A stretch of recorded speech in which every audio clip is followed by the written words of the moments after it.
वैशाख मास महात्म अध्याय 12। हरे कृष्णा, राधे राधे।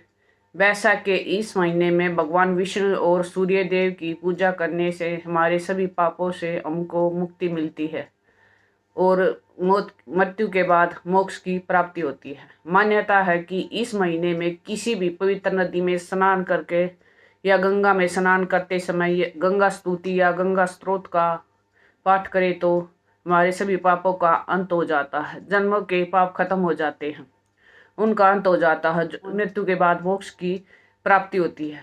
जब हमारे सारे पाप खत्म होंगे तो तभी हम शुद्ध होंगे और तभी हमें मोक्ष की प्राप्ति होगी। अगर आप कहीं भी बाहर जा रहे हैं या गंगा नहाने जा रहे हैं तो गंगा स्त्रोत का पाठ जरूर से जरूर करें। अब श्री गणेश जी महाराज और अपने गुरुदेव को याद करते हुए वैशाख मास महात्म अध्याय 12 को सुनते हैं। गणनायक के शंभुसुत विघ्न हरो गणराज, सकल कले संताप को तुरंत मिटा दो आज। बोलो गणेश जी महाराज की जय। गुरु अमृत है जगत में, बाकी सब विष बेल। सतगुरु संत अनंत है, प्रभु से करा दो मेल। बोलो गुरु जी महाराज की जय। कल हमने वैशाख मास महात्म अध्याय 11 में ब्राह्मण और यमराज का संवाद सुना था। उसमें यमराज ब्राह्मण को राजा महिरथ की कथा को सुना रहे हैं। अब आगे की कथा हम अध्याय 12 में सुनते हैं, शुरू करते हैं। गुरु कश्यप जी द्वारा राजा महिरथ को उपदेश देने पर राजा महिरथ बहुत दुखी हुआ और अपने कर्मों पर गलानी करने लगा। फिर गुरु कश्यप की आज्ञा अनुसार पूरे भाव से वैशाख मास का स्नान दान आदि का नियम शास्त्रीय विधि के अनुसार पूरा किया। यमराज कहते हैं, ब्राह्मण, एक समय राजा महिरथ के ऊपर काल की दृष्टि पड़ी। अधिक मात्रा में काम का सेवन करने से उन्हें क्षय का रोग हो गया, जिससे उनका शरीर अत्यंत दुर्बल हो गया और जिससे उनकी मृत्यु हो गई। उस समय मेरे दूतों के साथ भगवान विष्णु के दूत भी उन्हें लेने पहुंचे। विष्णु दूत ने ये राजा धर्मात्मा है कहकर मेरे सेवकों को डांटा और सोम राजा को विमान पर बिठाकर वे बैकुंठ धाम में ले गए। वैशाख मास में प्रातः काल स्नान करने से राजा का पातक नष्ट हो चुका था। भगवान विष्णु के दूत अत्यंत चतुर होते हैं। वे भगवान की आज्ञा से राजा को महिरथ को नरक के मार्ग के निकट से ही लेकर चले गए। जाते जाते राजा ने नरक को पकाए जाने के कारण घोर चित्कार करने वाले नारकी जीव का भयानक स्वर सुना। कड़ा में डालकर उठाए जाने वाले पापियों का रोना बड़ा भयंकर था। सुनकर राजा को बड़ा विस्मय हुआ और वे अत्यंत दुखी होकर दूतों से बोले, जीवों के कहराने की यह भयंकर आवाज क्यों सुनाई दे रही है? इसका क्या कारण है? आप लोग सब बातें बताने की कृपया करें। विष्णु दूत बोले, जिन प्राणियों ने धर्म मर्यादा का परित्याग किया है, वे जो पापाचारी एवं पुण्यहीन हैं, वे तमिस्त्र आदि भयंकर नरकों में डाले गए हैं। पापी मनुष्य प्राण त्याग के पश्चात यमलोक के मार्ग में आकर भयानक दुख भोगते हैं। यमराज के भयंकर दूत उन्हें इधर उधर घसीटते हैं और वे अंधकार में गिर पड़ते हैं। उन्हें आग से जलाया जाता है और उनके शरीर में कांटे चुभोए जाते हैं। उनकी आरी से चीरा जाता है तथा वे भूख प्यास से पीड़ित रहते हैं। पीप और रक्त की दुर्गंध के कारण उन्हें बार बार मूर्छा आ जाती है। कहीं वे खोलते हुए तेल में हटाए जाते हैं, कहीं उन पर मूसलों की मार पड़ती है और कहीं तपाए हुए लोहे की सिलाव पर डालकर उन्हें पकाया जाता है। कहीं वमन, कहीं पीप और कहीं रक्त उन्हें खाने को मिलता है। मुर्दों के दुर्गंध से भरे हुए करोड़ों नरक हैं, जहाँ सरपत्र वन है, शिलपात के स्थान हैं, जहाँ पापी शिलाओं पर पटके जाते हैं, वहाँ की समतल भूमि भी आग से तपी हुई होती है। छुरे, कांटे, कील और उग्र ज्वाला के कारण क्षोभ व भय उत्पन्न करने वाले बहुत से नरक हैं। कहीं तपी हुई वैतरणी नदी है तो कहीं पीप से भरे हुए अनेकों कुंड है। इन सब में पृथक पृथक पापियों को डाला जाता है। कुछ नरक ऐसे हैं जो जंगल के रूप में हैं वहाँ के पत्ते तलवार की धार के समान तीखे हैं। इसी से उन्हें 80 पत्रवन को कहते हैं। वहाँ पर प्रवेश करते ही नर नारियों के शरीर के कटने और छीलने लगते हैं। कितने इंद्र घोर अंधकार तथा आग की लपटों के कारण अत्यंत दारुण प्रतीत होते हैं। इनमें बार बार यातना भोगने के कारण पापी जीव नाना प्रकार के स्वरों में रोते और विलाप करते हैं। राजन, इस प्रकार ये शास्त्र विरुद्ध कर्म करने वाली पापी जीव कहलाते हुए नरक यातना कष्ट भोग करते हैं। उन्हीं का यह क्रंदन हो रहा है। सभी प्राणियों को अपने पूर्वकृत कर्मों का भोग भोगना पड़ता है। प्राय स्त्रियों का संग प्रसन्नता के लिए किया जाता है, किंतु वास्तव में वह दुख ही देने वाला होता है। 2 घड़ी का विषय सुख का आस्वादन अनेक कल्पों तक का दुख देने वाला होता है। राजेंद्र, तुमने वैशाख मास में प्रातः स्नान किया है। उसकी विधि का पालन करने का से तुम्हारा शरीर पावन बन गया है। उसके छूकर बहने वाली वायु का स्पर्श पाकर ये क्षण भर के लिए सुखी हो गए हैं। तुम्हारे तेज से इन्हें बड़ी तृप्ति मिल रही है। इसी से अब ये नरकवर्ती जीव कराना छोड़कर चुप हो गए हैं। पुण्यवानों का नाम भी यदि सुनाया या उच्चारण किया जाए तो वह सुख का साधक होता है तथा उसे छूकर चलने वाली वायु भी शरीर में लगने पर बड़ा सुख देती है। यमराज कहते हैं, करुणा का सागर राजा महिरथ अद्भुत कर्म करने वाले भगवान श्री विष्णु के दूतों को बात को सुनकर गर्वित हो उठे। निश्चय ही साधु पुरुषों का हृदय मक्खन के समान होता है। जैसे मक्खन आग में आग की आंच पाकर पिघल जाता है, उसी प्रकार साधु पुरुषों का हृदय भी दूसरों के दुखों से गर्वित हो उठता है। उस समय राजा ने दूतों से कहा। राजा बोले, इन्हें देखकर मुझे बड़ी व्यथा हो रही है। मैं इन व्यापित प्राणियों को छोड़कर जाना नहीं चाहता। मेरी समझ में सबसे बड़ा पापी वही है जो समर्थ होते हुए भी वेदनाग्रस्त जीवों का शोक दूर न करके सके। यदि मेरे शरीर को छूकर बहने वाली वायु के सजीव सुखी हुए हैं तो आप लोग मुझे उसी स्थान पर ले चलिए, क्योंकि जो चंदन वृक्ष की भांति दूसरों के ताप दूर करते हैं और जो परोपकार के लिए श्रम कष्ट उठाते हैं, वे ही पुण्यात्मा हैं। संसार में वे ही संत हैं जो दूसरों के दुखों का नाश करते हैं तथा पीड़ित जीवों की पीड़ा दूर करने के लिए जिन्होंने अपने प्राणों को तिनके के समान न्यौछावर कर दिया है। जो मनुष्य सदा दूसरों की भलाई के लिए तैयार रहते हैं, उन्होंने ही इस पृथ्वी को धारण कर रखा है। जहाँ सदा अपने मन को ही सुख मिलता है, वहाँ स्वर्ग भी नरक के ही समान है। अतः साधु पुरुष सदा दूसरों के सुख से ही सुखी होते हैं।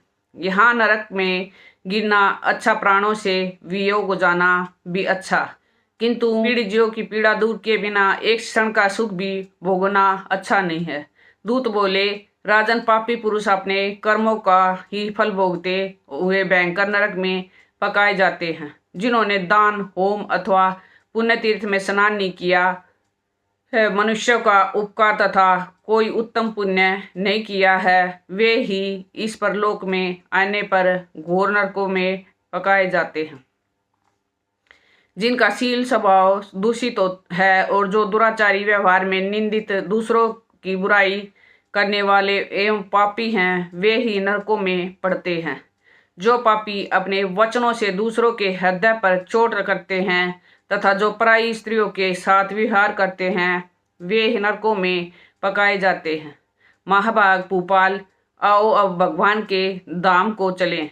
तुम पुण्यवान हो, अतः अब तुम्हारा यहाँ ठहरना उचित नहीं है।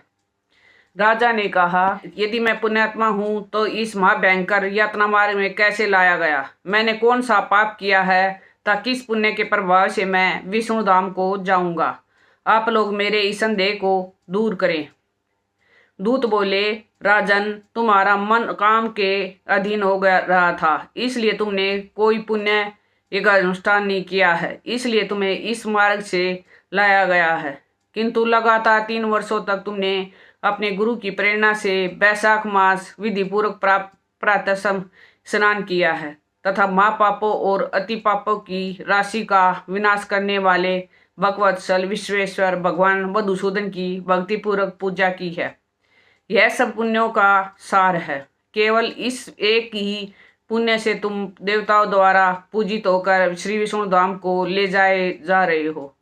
राजन, जैसे एक ही चिंगारी पड़ जाने से तिनकों की राशि भस्म हो जाती है, उसी तरह बैसाख में प्रातः स्नान करने से पाप राशि का विनाश हो जाता है। जो बैसाख में शास्त्रोक्त नियमों से युक्त होकर स्नान करता है, वह हरि भक्त पुरुष अति पापी के समूह से छुटकारा पाकर विष्णु पद को प्राप्त होता है। यमराज कहते हैं, ब्राह्मण देव तब दया सागर राजा ने उन जीवों के शोक से पीड़ित हो भगवान श्री विष्णु के दूतों से विनय पूर्वक कहा, साधु पुरुष प्राप्त हुए ऐश्वर्य का, गुणों का तथा पुण्य का यदि यही फल मानते हैं कि इनके द्वारा कष्ट में पड़े हुए जीवों की रक्षा की जाए।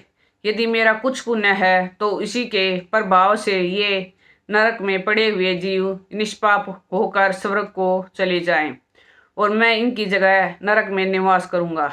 राजा के ऐसे वचन सुनकर श्री विष्णु के मनोहर दूत उनके सत्य और उदारता पर विचार करते हुए इस प्रकार बोले, राजन, इस दया रूप धर्म के अनुष्ठान में तुम्हारे संचित धर्म को विशेष वृद्धि हुई है। तुम्हारे बैसाख मास में जो स्नान, दान, जप, होम, तप तथा देव पूजन आदि कर्म किए हैं, वे अक्षय फल देने वाले हो गए हैं। जो बैसाख मास में स्नान दान करने से भगवान का पूजन करता है, वह सब कामनाओं को प्राप्त होकर श्री विष्णु धाम को जाता है। एक और तप, दान और यज्ञ आदि की शुभ क्रियाएं और एक और विधि पूर्वक आचरण में लाया हुआ बैसाख मास का व्रत हो तो बैसाख मास का फल ही अधिक होता है। राजन, बैसाख मास के एक दिन का भी जो पुण्य है, वह तुम्हारे लिए सब दानों से बढ़कर है। दया के समान धर्म, दया के समान तप और दया के समान दान और दया के समान कोई मित्र नहीं है। पुण्य का दान करने से वाला मनुष्य सदा लाख गुना पुण्य प्राप्त करता है। विशेषता है तुम्हारी दया के कारण धर्म की अधिक वृद्धि हुई है। जो मनुष्य दुखित प्राणियों का दुख से उद्धार करता है, वही संसार में पुण्य आत्मा है। उसे भगवान नारायण के अंश से उत्पन्न समझना चाहिए। राजन, बैसाख मास की पूर्णिमा को तीर्थ में जाकर जो तुमने सब पापों का नाश करने वाला स्नान, दान आदि पुण्य किया है, उससे भगवान श्री हरि की साक्षी मानकर 3 बार संकल्प करके इन पापियों के लिए दान कर दो, जिससे नरक से निकलकर स्वर्ग को चले जाएंगे। राजन, हमारा तो ऐसा ही विश्वास है कि पीड़ित जंतुओं को शांति प्रदान करने से जो आनंद मिलता है, उसे मनुष्य स्वर्ग और मोक्ष के में भी नहीं पा सकता। तुम्हारी बुद्धि दया दान में दृढ़ है, उसे देखकर हम लोगों को भी खुशी हो रही है। राजन, अच्छा जान पड़े तो बिना विलंब के इन्हें वह पुण्य प्रदान करो जो नरक यातना के दुख को दूर करने वाला है। विष्णुदूत के यो कहने पर दयालु राजा महिरथ ने भगवान गदाधर को साक्षी मानकर 3 बार प्रतिज्ञा पूर्वक संकल्प करके पापियों को अपना पुण्य अर्पण कर दिया। बैसाख मास के एक दिन के पुण्य का दान करने पर वे सभी जीव यम की यातना से दुख से मुक्त हो गए। फिर अत्यंत वर्ष से बढ़कर वे श्रेष्ठ वामन पर आरूढ़ हुए राजा की प्रशंसा करते हुए उन्हें प्रणाम करके स्वर्ग को चले गए। इस दान से राजा को विशेष पुण्य की प्राप्ति हुई। मुनियों और देवताओं का समुदाय उनकी स्तुति करने लगा तथा वे जगदीश्वर विष्णु के पार्षदों द्वारा अभिवंदित होकर उस पद को प्राप्त हुए जो बड़े बड़े योगियों के लिए भी दुर्लभ है। योगियों के लिए इतनी कथा सुनने के बाद यमराज कुछ रुके और फिर बोले, हे ब्राह्मण, बैसाख मास और बैसाख पूर्णिमा कुछ महात्म मैंने तुम्हें थोड़े में ही बतला दिया है।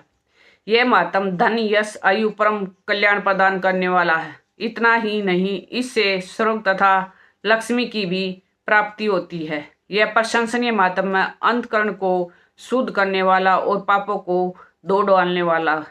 माधव मास का यह महात्म्य भगवान माधव को अत्यंत प्रिय है। राजा महिरथ का चरित्र हम दोनों का संवाद सुनने, पढ़ने और विधि पूर्वक अनुमोदन करने से मनुष्य को भगवान की भक्ति प्राप्त होती है, जिससे समस्त क्लेशों का नाश हो जाता है। सूत जी कहते हैं, यमराज की यह बात सुनकर वह ब्राह्मण उन्हें प्रणाम करके चला गया। उसने भूतल पर प्रतिवर्ष शाम तो बैसाख स्नान किया विधि का पालन किया और दूसरों को भी कराया। यह ब्राह्मण और यम का संवाद मैंने आप लोगों से बैसाख मास के पुण्य में स्नान के प्रसंग में सुनाया है। जो एकचित होकर बैसाख मास के इस महात्म्य को श्रवण करता है वह सब पापों से मुक्त होकर श्री विष्णु के परम पद को प्राप्त करता है। बैसाख मास महात्म्य अध्याय 12 संपूर्ण। अंत में एक बात कहूंगी, जीवन बहुत छोटा है, कब क्या हो जाए हमें कुछ पता नहीं।